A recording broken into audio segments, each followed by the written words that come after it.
After launching the all-new Creta, the Alcazar and the updated venue, Hyundai is now all set to launch the all-new Hyundai Tucson.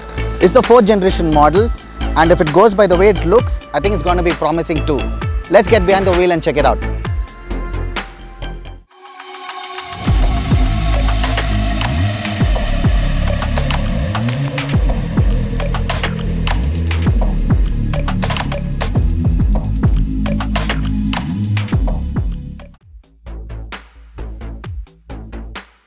The face is dominated by a grille that also marks the DRLs neatly, which when switched off become part of the parametric jewel design with a dark chrome coating. The headlamps are LED units and are housed in the bumper. From the sides, you'll notice a silhouette that is very SUV. But cleverly added lines give it a soupy look post the C pillar. India gets the long wheelbase model, but the increased length does not affect the overall proportions. A distinct design highlight, however, are the character lines that run downwards on the doors and a prominent shoulder line that flows from the front door handle to the tail lamps. The wheel arches are square shaped and the cladding around them also gets design highlights, adding to the modern styling. The rear end looks very interesting too, as the tail lamps feature a sleek vertical slat design, while the LED parking and brake lights run across the width of the SUV. Hyundai has also hidden the rear wiper smartly as it sits concealed under the roof spoiler, making way for a 3D Hyundai logo instead. The exterior is all edgy and sharp, but the interiors are all about a clutter-free and clean approach. Attention to detail and the fit-finish levels are impressive and probably the best we've seen in a Hyundai. Aircon vents are integrated in between and the inserts get tiny holes that also offer a diffused flow inspired by aircraft cabins. The center console incorporates a 10.25-inch infotainment screen and touch panel for audio and climate control. The 4-spoke steering looks sporty and also offers controls for the ADAS functions. The instrument cluster is also a 10.25-inch display with various themes which change based on the driving mode selected. Front seats are ventilated and offer cooling and heating both. Front seats can be adjusted electrically, in addition to which the front passenger seat can also be adjusted to slide and recline from the rear seat directly. The longer wheelbase makes for excellent knee room at the rear, and one can recline the rear seats too, making the Tucson ideal for chauffeur-driven buyers as well.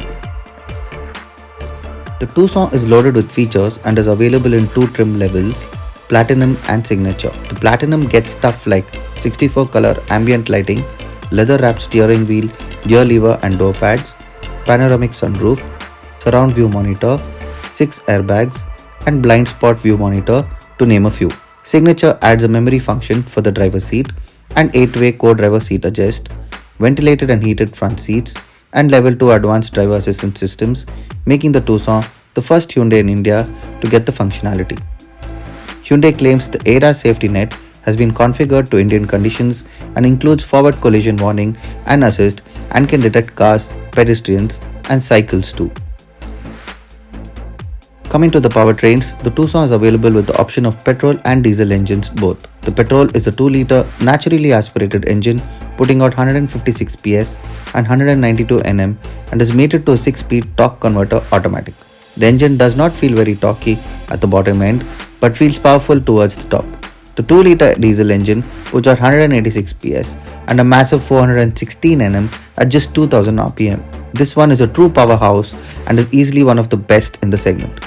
There's oodles of power on offer, waiting to be unleashed through the rev range, which means the Tucson is always ready to leap forward, and I couldn't help but break into a smile every time I stepped on the throttle. The diesel engine is mated to a quicker 8-speed torque converter that is also very intuitive and upshifts exactly when you want it to, making driving it a very comfortable and enjoyable experience. Hyundai diesel engines are known for their refinement, and this motor is no exception.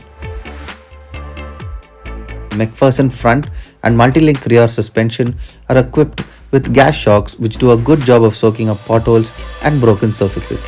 That said, ground clearance for the Tucson is 181 mm, which is a bit of a middle ground. As compared to rivals, body roll is well controlled too, but it's best to select normal or sport mode as the steering feels more weighted. This makes a difference to the driving experience. The diesel Tucson is also on offer with optional all-wheel drive system with terrain modes, and you can choose from snow, mud and sand modes. which can be selected by toggling the drive mode switch. The Edge Track system monitors speed and terrain continuously and accordingly optimizes power delivery and can apply brakes as well if needed. The Tucson starts at an attractive ex-showroom price of Rs 27.69 lakh. This nicely slots the SUV into a competitive price range. The diesel variant starts at Rs 30.20 lakh, while the top-end all-wheel drive variant is priced at 34.39 lakh. The Hyundai ticks all the right boxes and it's an improvement over its predecessor in almost every aspect. It combines the best of design and technology, offers great features and looks $1,000,000. Hyundai definitely has a bestseller in its hands, and I think segments above will also worry.